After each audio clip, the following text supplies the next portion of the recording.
लहर क्यों नहीं आएगी? रवि भैया आप हमेशा वही कहते हो, लहर नहीं आएगी, नहीं आएगी, नहीं आएगी। लेकिन भाई सही में तो होता हो ना।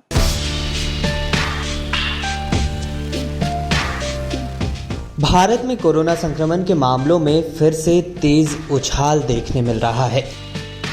पिछले 24 घंटों में देश में 12,213 नए केस दर्ज किए गए हैं। इस दौरान देश भर में 11 लोगों की कोरोना की वजह से मौत भी हो गई। केंद्रीय स्वास्थ्य मंत्रालय के आंकड़ों के मुताबिक बुधवार को देश भर में कोरोना के 8,800 से कुछ ज्यादा मामले सामने आए थे, जिसमें गुरुवार को करीब 39% की बढ़त देखी गई। वहीं देश में दैनिक संक्रमण दर अब बढ़कर 2.35% पहुंच गई है। देश में कोरोना के सबसे ज्यादा नए मामले एक बार फिर महाराष्ट्र में ही देखे जा रहे हैं। महाराष्ट्र में बुधवार को कोरोना वायरस से संक्रमण के 4,024 नए मामले दर्ज किए गए। वहीं राजधानी मुंबई में 15 जून को कोरोना वायरस संक्रमण के 2,293 नए केस दर्ज किए गए, जबकि एक संक्रमित की मौत भी कोविड की वजह से दर्ज की गई। मुंबई में 23 जनवरी के बाद से एक दिन में आए ये सबसे ज्यादा मामले हैं।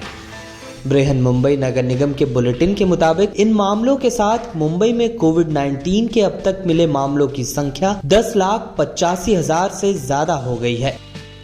मुंबई में लगभग 5 महीने के बाद कोविड के रोजाना सामने आ रहे मामलों की संख्या 2,000 के पार गई है।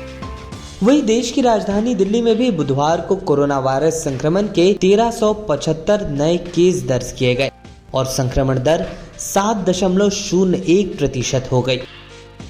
हालांकि दिल्ली में संक्रमण से मौत का कोई मामला सामने नहीं आया।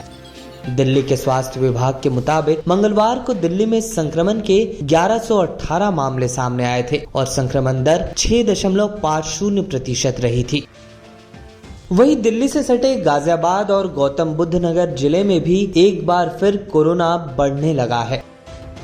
गाजियाबाद में पिछले 24 घंटे के भीतर कोविड के 49 नए केस रिकॉर्ड हुए, जबकि गौतम बुद्ध नगर में कोरोना के 316 सक्रिय केस मिले हैं। वहीं स्वास्थ्य विभाग अब बढ़ते केसेस को देखते हुए टेस्टिंग बढ़ाने की तैयारी कर रहा है। इन सब के बीच एक्सपर्ट्स की माने तो कोरोना के बढ़ते केसेस को लेकर घबराने की जरूरत नहीं है, क्योंकि कोरोना के बढ़ते मामलों की वजह से अस्पताल में भर्ती होने वाले मरीजों की संख्या में कोई बदलाव नहीं आया है। लहर क्यों नहीं आएगी? रवि भैया आप हमेशा वही कहते हो, लहर नहीं आएगी, नहीं आएगी, नहीं आएगी। लेकिन भाई सही में तो होता हो ना।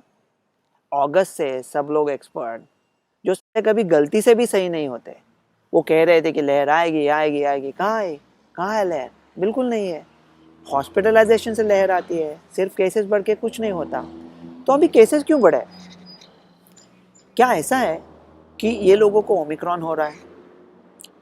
पूरा भारत खास रहा था दिसंबर जनवरी में। जो ओरिजिनल आंकड़ा है वो छोड़ो, मेरे ख्याल से 100 करोड़ भारतीय लोगों को ओमिक्रॉन हुआ था। तो क्या जो 35 करोड़ बचे हैं उन लोगों को अभी ओमिक्रॉन पकड़ रहा है? क्योंकि हमने निर्बंध उठाए हैं।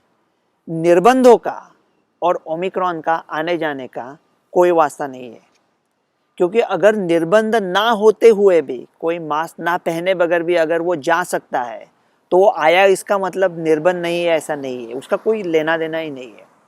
और ओमिक्रॉन शरारती बच्चा है, वैसा चुपचाप बैठने वाला नहीं है। वो 35 करोड़ लोगों अगर उसे पकड़ना था वो कब का पकड़ चुका होता। तो ये कुछ नया है। ये ऐसा लगता है कि शायद ये ओमिक्रॉन का सब वेरिएंट है। मेरे ख्याल से जो ओमिक्रॉन के सब वेरिएंट्स है वो अभी जिन लोगों को ओमिक्रॉन हुआ है उन लोगों को वापस पकड़ रहे हैं, इसलिए सडनली केसेस दिख रहे हैं। तो इसका मतलब जिन लोगों को ओमिक्रॉन हुआ था, वो 100 करोड़ लोगों को ओमिक्रॉन हुआ था जिन्होंने टीके लिए हैं, उन सबको ये वापस हो सकता है।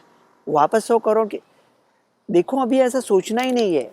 सिर्फ एक ही चीज़ पे ध्यान देना है कि क्या हॉस्पिटलाइजेशन बढ़ते हैं। हमारा मानना ऐसा है कि जिन लोगों ने टीके लिए हैं और जिनको ओमिक्रॉन हुआ है उनका अस्पताल जाने का चांस बहुत ही कम है।